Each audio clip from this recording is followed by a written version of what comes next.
그렇습니다. 하나님이 우리를 정말 사랑하십니다. 하나님이 우리를 하나님의 자녀로 삼으시고 우리를 부르셨습니다. 그렇지만 때로는 우리가 세상 살면서 우리가 그리스도인인지 또 세상 사람인지 구분이 안 가는 경우가 있습니다. 이리 보면 그리스도인, 저리 보면 세상 사람, 그리고 마치 그게 지혜로운 것처럼 어정쩡한 그런 삶을 살아가는 경우가 있습니다. 또 어떤 사람은 신앙을 유행으로 생각하는 사람들이 있습니다. 다른 사람들이 다들 믿으니까 나도 한번 믿어봐야겠다, 이런 식으로 믿는 사람들이 있습니다. 그래서 방송 매체에서 교회를 비판하는 프로그램을 방영하게 되면은 그런 프로그램들을 한 번씩 다 보신 적이 다 있으시죠? 교회를 헐고 교회를 부정적으로 하는 그런 매체들.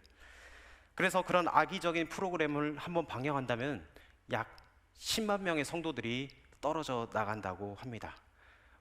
무슨 근거로 그런 얘기를 하는지 모르지만 아무튼 떨어져 나가는 사람들이 있다고 합니다. 그런데 우리가 생각해 봐야 될 게 그게 무슨 신도입니까? 세상에서 이러쿵 저러쿵 한다고 흔들러져서 떨어져 나가고 또 좋을 때는 바싹 다가붙는 그런 신도. 그런 신도가 무슨 신도입니까? 신도란 어떤 사람들입니까? 자기가 믿는 것에 목숨을 건 사람들 아니겠습니까? 사회에서 많은 사람들이 교회를 선호하니까는 교회로 오고, 그리고 교회를 비판하면 자기는 안 믿는 척하면서 천주교로 갑니다. 그래서 천주교를 또 욕하게 되면은 또 절간으로 이동하고, 이런 식으로 세류에 따라서 옮겨 다니는 사람들은 참 신도가 아닙니다. 하나님께서도 이런 사람들을 원하지 않으십니다. 우리가 잘 아는 열왕기상 18장에 보면은 바알과 하나님, 그리고 아세라와 하나님 사이에서 양다리를 걸치고 이러지도 저러지도 않고 제 편리한 대로 어정쩡한 생활을 하는 백성들을 향해서 선지자 엘리야는 결단을 촉구합니다. 우리 자막을 한번 보여주시겠습니까? 잘 안 보이죠? 자, 다음 하나님 말씀 보도록 하겠습니다. 열왕기상 18장 21절에 이렇게 말씀합니다. 자, 우리 다 같이 읽어보겠습니다. 시작. 엘리야가 모든 백성에게 가까이 나와 이르되 너희가 어느 때까지 둘 사이에서 머뭇머뭇하려느냐? 여호와가 만일 하나님이면 그를 따르고 바알이 만일 하나님이면 그를 따를지니라 하니 백성이 말 한마디도 대답하지 아니하는지라. 아멘. 하나님께서는 엘리야를 통해서 분명히 말씀하십니다. 너희가 어느 때까지 둘 사이에서 머뭇머뭇하려느냐? 결단을 내리라는 겁니다. 그렇습니다. 신앙은 결단입니다. 이렇게 살던 사람들이 아닙니다, 나는 저렇게 살겠습니다, 이렇게 하고 돌아서는 겁니다. 세상 부귀영화가 자기의 꿈이었던 사람이 십자가의 사랑을 경험하고 부귀영화보다 주 예수를 선택하는, 그리고 그분을 따라가는 게 바로 신앙입니다. 그리고 자기의 욕망의 성취가 인생의 꿈이었던 그 사람이 자기를 버리고 하나님의 영광을 위해 살겠다고 그 삶의 방향을 전환하는 것이 바로 신앙입니다. 잠깐 눈 감으면 모른 채 하고 검은 돈이 떼돈으로 굴러오는 그 순간 하나님의 말씀 때문에, 신앙 양심 때문에 단호히 거절하는 게 바로 신앙입니다. 그러기에 때때로 하나님께서는 우리에게 결단을 요구하십니다. 그저 강물 흘러가는 대로 흘러가도록 하기도 하시지만 때로는 풍랑을 일으키시고 또 모든 것을 다 던져버려야 할 그 위기에 처하게 하시면서 뭔가를 결단하게 하십니다. 그런데 놀라운 것은 마침내 그 결단하는 사람들을 향한 하나님의 엄청난 사랑이 있다는 겁니다. 그 결단을 할 때 하나님께서 주시는 그 사랑을 경험하며 나가는 저와 여러분 되길 축복합니다. 오늘 나오는 히스기야 왕, 이 히스기야는 그 뜻이 무엇이냐면 하나님은 나의 힘이시다, 하나님은 나의 힘이시다, 이런 뜻을 가지고 있습니다. 이 히스기야 왕은 남왕국 유다를 통치하는 왕이었습니다. 이미 그때에는 북왕국 10지파로 구성된 이스라엘 왕국이 주전 722년에 아수르에 멸망당한 이후였습니다. 북왕국 이스라엘 10지파는 아수르에 멸망당한 이후에 뿔뿔이 흩어지는 삶을 살았습니다. 어찌 보면 이스라엘 신앙 공동체로서 생명을 잃어버렸습니다. 거룩함도 이미 잃어버렸고 성별됨도 이미 상실했습니다. 그리고는 정복자 아수르에 의해서 타 지역에 지나가서 강주 이주해서 타민족에게 동화된 삶을 살았습니다. 반면에 남한국 유다는 어떻습니까? 남한국 유다는 잇따른 악한 통치자들, 하나님을 알지 못하고 하나님을 섬기지 않는, 그리고 우상 숭배를 극렬히 했던 통치자들로 인해서 나라의 꼴이 말이 아니었습니다. 거룩한 성전 안에 우상 숭배들을 향한 제단들이 널려 있었고, 나라 곳곳에 그런 제단, 산당들이 즐비하였습니다. 히스기야 왕은 자기가 왕이 된 이후에 이것을 보고 마음이 몹시 아팠습니다. 어쩌다가 우리나라가 이 지경, 이 모양, 이 꼴이 됐는지 매우 괴로웠습니다. 그리하여 때가 이르자 대대적인 종교개혁, 영적 청결 작업을 거국적으로 시작하게 되었습니다. 그 중에 중요한 이슈가 예루살렘 성전을 회복하는 것과 유월절 의식을 회복하는 것이었습니다. 우리 14절을 우리 다시 한 번 더 읽어보도록 하겠습니다. 시작. 무리가 일어나 예루살렘의 제단과 향단들을 모두 제거하여 기드론 시내에 던지고. 아멘. 예루살렘 안에 있는 이 우상들을 향한 그 제단들과 향단들을 모두 제거하여서 기드론 시내에 버렸다고 합니다. 이 기드론이라는 것은 문자적으로 어두컴컴한 곳, 그리고 어스무레한 곳을 의미합니다. 이곳은 예루살렘 동쪽과 감람산 사이에 위치해 있습니다. 이 기드론 시내가는 일종 말하면 쓰레기통입니다. 거룩한 도성 예루살렘을 더럽히는 이 우상 숭배하는 데 사용된 그 기물들을 쓰레기로 취급하여 이곳에다가 버렸다는 겁니다. 예루살렘 안에 있어야 되지 않을 그런 물건들을 철저히, 우상 숭배 요소들을 철저히 버리는 곳이었습니다. 우리 삶 속에서도 이런 기드론 같은 것이 있는지 우리는 확인해야 됩니다. 내가 하나님보다 더 우선하는 것, 내가 우상 숭배하고 있는 것, 그것을 우리는 이 기드론 시내가에 버려야 됩니다. 오늘 말씀을 통하여서 우리가 그런 은혜가 있길 원합니다. 하나님보다 더 우선되었던 것을 다 버릴 수 있는 저와 여러분 되길 원합니다. 그리고 이젠 오랫동안 방치되었던 유월절 의식 회복 작업을 펼칩니다. 그 첫 번째가 제사장과 레위 사람들이 제대로 성결하게 살지 못했기 때문에 그들을 위한 별도의 유월절 양을 잡아서 그 피를 뿌림으로 그들의 죄를 먼저 사했습니다. 제사장 레위인들로부터 정결하게 시작한 겁니다. 우리 15절과 16절을 다시 한 번 더 읽어보도록 하겠습니다. 시작. 둘째 달 14째 날에 유월절 양을 잡으니 제사장과 레위 사람이 부끄러워하여 성결하게 하고 번제물을 가지고 여호와의 전에 이르러 규례대로 각각 자기들의 처소에 서고 하나님의 사람 모세의 율법을 따라 제사장들이 레위 사람의 손에서 피를 받아 뿌리니라. 아멘. 오늘 본문에 보면 부끄러워하다는 단어가 나옵니다. 이 부끄러워하다는 말은 히브리 말로 칼람이라는 단어인데, 이 단어는 상처를 입히다라는 동사입니다. 그런데 비유적으로는 마음에 상처를 입힐 정도로 심하게 조롱하고 부끄러움을 당하는 것을 의미합니다. 얼굴이 뜨뜻할 정도로 심히 수치심을 느끼는 것을 의미하는데, 전국 각지에서 몰려온 그 제사장들과 레위 사람들은 히스기야 정권이 들어서기 전까지 아하스의 통치하에 세속적인 삶을 살았다는 겁니다. 그러니까 일종의 구별함이 없었다는 겁니다. 오늘날 쉽게 얘기를 하자면 우리는 예수 믿는 사람이지 않습니까? 그런데 우리가 무슨 일을 만났을 때 세상 사는 사람들이 보고, 야, 너는 그런 어려운 순간이 있을 때 왜 기도 먼저 안 해? 너 왜 기도 안 해? 이러면은 여러분, 우리 마음이 어떻습니까? 아, 그래, 나 기도 안 해. 이런 사람 없지 않습니까? 뜨끔하지 않습니까? 그 당시 사람들이 이랬다는 겁니다. 이 히스기야를 통해서 본연의 영적 임무를 수행해야 되는데 그들은 아직 충분한 준비가 되지 않았습니다.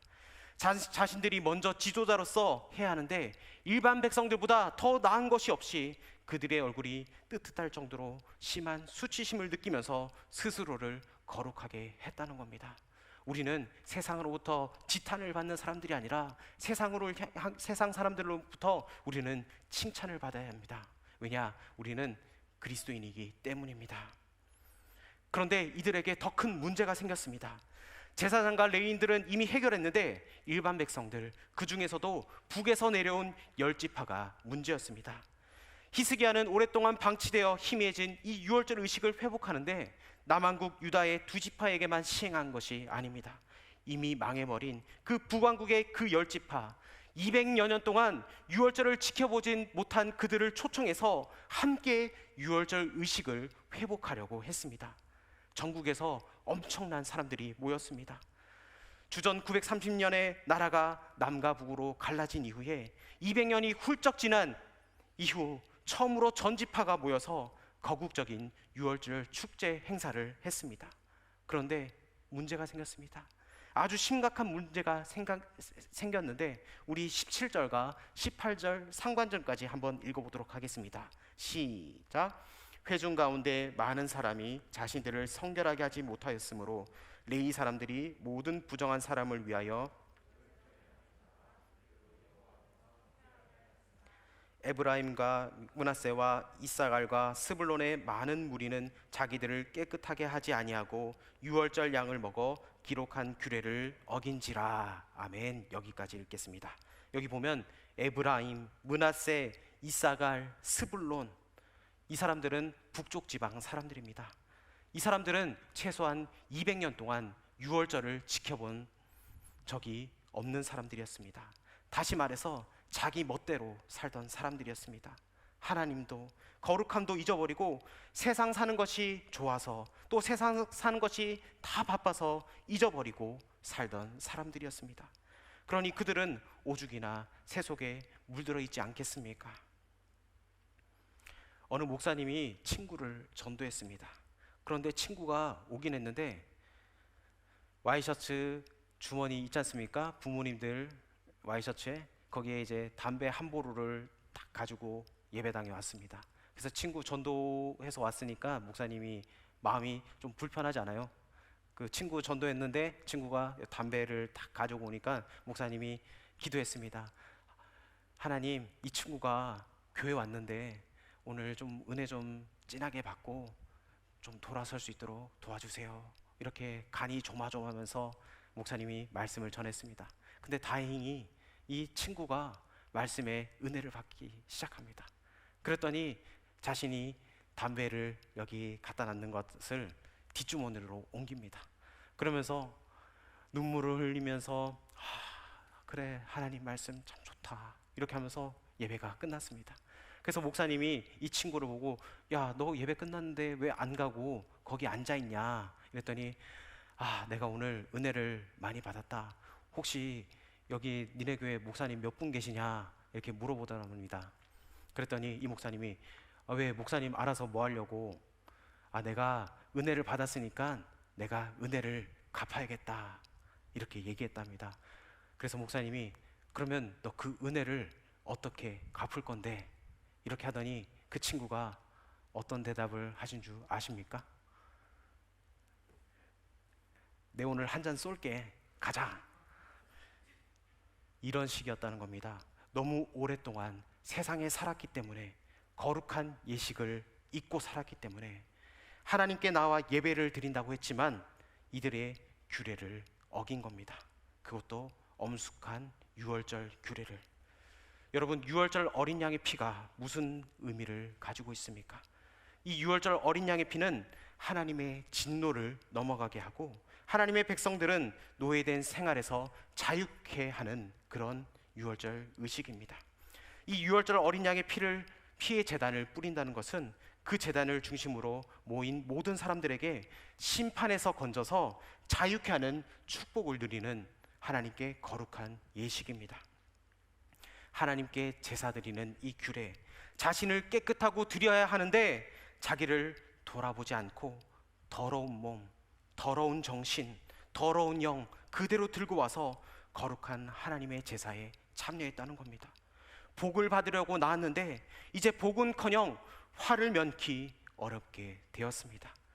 이스라엘 민족에게 절체절명의 위기의 순간이 다가왔습니다. 이 위기의 순간에 지도자 히스기야가 어떻게 합니까? 무릎을 꿇습니다. 그러곤 하나님을 감동시킬 만한 짧은 기도를 간절히 하나님께 드립니다. 우리 18절 하반절부터 우리 19절까지 한번 읽어보도록 하겠습니다. 시작. 히스기야가 그들을 위하여 기도하여 이르되 선하신 여호와여 사하옵소서. 결심하고 하나님 곧 그의 조상들의 하나님 여호와를 구하는 사람은 누구든지 비록 성소의 결례대로 스스로 깨끗하게 못하였을지라도 사하옵소서 하였더니. 아멘. 얼마나 간절히 기도드렸겠습니까? 잘못된 세월을 깨닫고 돌아와서 이제부터 하나님의 백성답게 살겠습니다, 하나님의 축복 속에 살겠습니다 하고 예루살렘까지 나와서 제사를 드리는데 그만 정결 예법을 잊어버리고 실수를 하였습니다. 사실 부정한 상태에서 유월절 음식을 먹는다는 것은 엄격히 금지된 것이었습니다. 여호와의 율법을 어긴 자는 심한 징벌이나 병이나 죽음이 뒤따르기 때문입니다. 그래서 이미 그들 가운데는 무서운 징계의 질병이 돌기 시작했습니다. 복받자고 한 것이 오히려 화가 되었다는 겁니다. 이제 이 돌림병으로 모두들 죽어나갈 판입니다. 예루살렘 안에서 여기저기 쓰러지는 사람들이 속출합니다. 아픈 이들이 급증합니다. 한마디로 위기입니다. 이에 지도자 히스기야가 기도합니다. 다른 말 할 게 없습니다. 잘못한 것은 잘못한 것이니, 이 규례를 어긴 것은 어긴 것이니 그저 주님의 긍휼만을 구합니다. 그러던 중에 히스기야가 앞으로 내세운 명분이 무엇입니까? 방금 읽었던 본문, 결심하고 하나님 곧 그의 조상들의 하나님 여호와를 구하는 사람은, 신앙적으로 결단하고 돌아선 그 사람은, 어제까지 세상 살던 이가 하나님 품으로 나온 그 사람, 그 결단한 사람을 불쌍히 여겨달라고 기도합니다. 좀 부족한 것이 있더라도 주님, 우리를 불쌍히 여겨 주십시오. 좀 신앙적으로 부족한 것이 많더라도, 하나님의 거룩함을 손상했을지라도 주님, 결단하고 돌아온 사람들을 주님, 우리를 불쌍히 여겨주시고 우리를 긍휼히 여겨주시옵소서. 저들이 모르고 한 일이오니 주님, 용서하여 주시옵소서. 이 기도를 하나님께서 들으시고 응답하셨습니다. 20절을 우리 읽어보도록 하겠습니다. 시작. 여호와께서 히스기야의 기도를 들으시고 백성을 고치셨더라. 아멘. 결단하고 돌아온 사람들에게는 하나님의 긍휼함이 있습니다. 미적미적거리는 사람들에게는 모르겠지만, 결단하고 이제부터는 내가 주님의 뜻대로 살아야지 하는 그 결단한 사람들에게는 설령 부족한 게 있을지라도, 비록 죄가 있을지라도 그를 향해선 저주와 책망이 아닌 긍휼과 은혜가 풍성하다는 것이 오늘 메시지입니다. 여러분, 결단하고 돌아서길 바랍니다. 때때로 어느 사람들은 핑계를 댑니다. 내가 부족한 게 많아서, 내가 모르는 게 너무 많아서. 그러나 하나님은 여러분을 누구보다 잘 아시고 이미 다 아시는 하나님이십니다.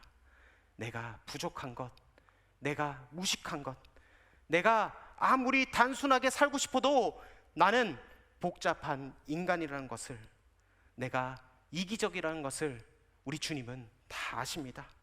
그럼에도 하나님께서 결단하시기를 원하신다는 겁니다. 요즘 내가 사는 것이 주님이 원하시는 삶을 살고 계십니까? 요즘 나의 신앙생활, 정말 주님이 원하시는, 내게 기대하시는 수준으로 여러분 살아가고 계십니까? 어떤 사람들은 교회에 와서 찬양하고 기도하고 헌금하고 할 건 다 합니다. 겉으로는 그리스도인이 하는 행동을 다 합니다. 그런데 그 영혼 깊은 데서 주님을 가깝게 체험하지 못하고 자꾸 멀게만 느껴집니다. 그 10년 가운데서 주님을 뜨겁게 만나고 해야 하는데 자꾸 겉도는 삶을 살고 있지는 않으십니까? 속이 허탈해하고 냉랭하지는 않습니까? 내 마음이 찬바람만 매몰차진 않습니까? 신앙생활이 한낱 종교적 관습으로 다가오고 있지는 않습니까? 말씀을 읽어도 깨달아지지가 않습니다. 그 말씀들을 세상 창조하신 그 하나님은 우리에게 말씀하여 주시는데 우리는 듣지도 못하고 들으려고 하지도 않고 찬송을 불러도 기쁨이 없습니다. 그 찬송의 가사가 얼마나 거룩하고 부르는 노래가 얼마나 신령한 노래인데 전혀 감흥이 없고 반응이 없지는 않습니까? 우리 이렇게 신앙생활해도 되겠습니까? 사랑하는 여러분, 신앙은 결단입니다. 매 순간순간 자신의 뜻과 하나님의 그 뜻 사이에서 하나님 쪽으로 결단하는 것, 이것이 바로 신앙입니다. 매너리즘에 빠져서 굳어버린 신앙생활을 버리고 성령의 역사를 감지하며 눈물로 결단하고 돌아서는 생기 있는 하나님의 자녀가 되길 축복합니다. 이제 고민 그만하고 결심하십시오. 이제 그토록 갈등 빚었던 것에서 여러분 결단하십시오. 세상에서 돌아오십시오. 여러분, 우리가 코로나로 어려운 상황에 있습니다. 어려운 건 확실합니다. 그러나 우리 하나님이 우리를 지켜주시는 줄 믿습니다. 주님이 우리와 함께 하십니다. 그것을 믿는다면 우리가 하나님 앞에 더 돌아와서 하나님께 더 큰 영광 올려드릴 수 있는 저와 여러분 되길 축복합니다. 주님께 돌아오는 사람들에게는 하나님의 긍휼과 은혜가 있습니다.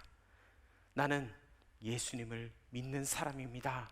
그런 결단을 하고 돌아서는 하나님의 백성 되길 원합니다.